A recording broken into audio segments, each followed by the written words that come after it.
What I'd like to talk about next is cartilage tears in the knee.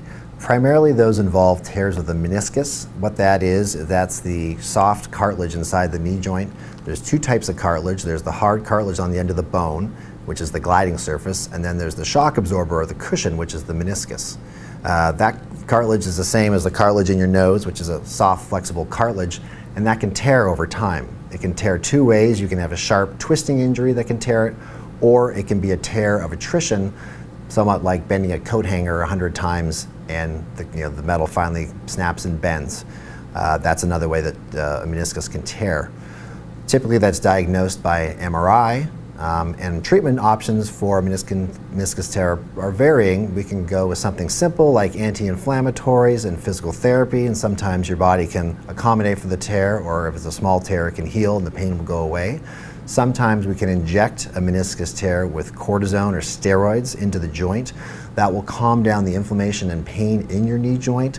It won't necessarily fix the cartilage tear, but sometimes your body can accommodate to the tear, pain goes away, function comes back to normal, and there are millions of people walking around with meniscus tears that never needed to have surgery.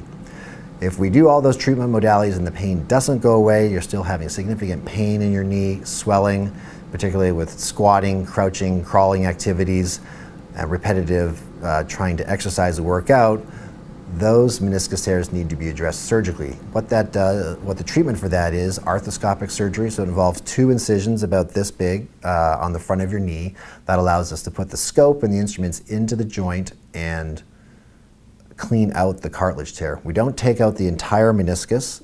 Typically a tear, we will remove 20% of the meniscus and leave the remainder intact so it can still act as its cushion, which is the function of the meniscus in the joint.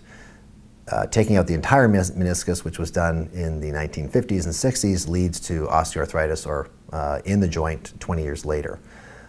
Recovery from a knee scope is typically about a 45-minute outpatient procedure. You're on crutches for 48 hours. We allow you to put weight on the leg right away, but use crutches for balance that allow you to get your range of motion back.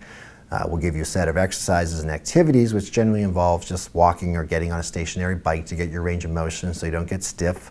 We like to see you back in the office around 2 weeks after surgery, see how you're doing, and then talk about the next steps. Typically, most patients for a meniscus tear do not require physical therapy, and we allow you to get back to your normal activities somewhere between the 4 to 6 week stage after surgery. You can drive as soon as you're not taking any pain pills, and you can stomp your foot on the ground, and we allow you to get back to work when you're functional and you're not having pain. Typically that can be a week, or it can be as early as 5 to 6 days after surgery. I hope this video has been informative. Thank you for taking the time to watch it. Please contact us at 602-631-3161 if you have any further questions. Thank you.